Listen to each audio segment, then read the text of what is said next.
Welcome to the Rim Break Rodeo. We hope this video helps. In this video, I will explain how to create a file using an easy method. First, locate your desktop or a folder where you want to save the new file. Right-click on an empty space within that location. This action will open a context menu with several options. We'll focus on the New option to begin our file creation process. This simple step is the gateway to making various types of documents and files on your system. It's a fundamental skill for any computer user. After right-clicking, hover your mouse over the New option in the context menu. A submenu will appear, displaying different file types you can create. For this easy method, we'll select Text Document. This creates a basic, empty text file that you can open with Notepad or any text editor. It's a great starting point for notes, simple lists, or plain text information. This choice is often the quickest way to get a new file ready for content.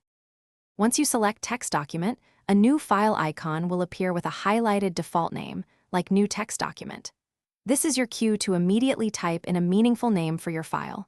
Choose something clear and descriptive, perhaps My First Notes or Project Ideas. After typing the desired name, simply press the Enter key. Your file is now officially created and saved in the location you initially chose, ready for you to add content. To open your newly created file, simply double-click its icon. It will typically open in a default text editor, such as Notepad on Windows. You can now type in your information, notes, or any text you wish to store. Remember to save your changes periodically by going to File, then Save within the editor, or by using the shortcut Ctrl+S. Your file is now a functional document, ready for all your content and future edits. Thanks for watching.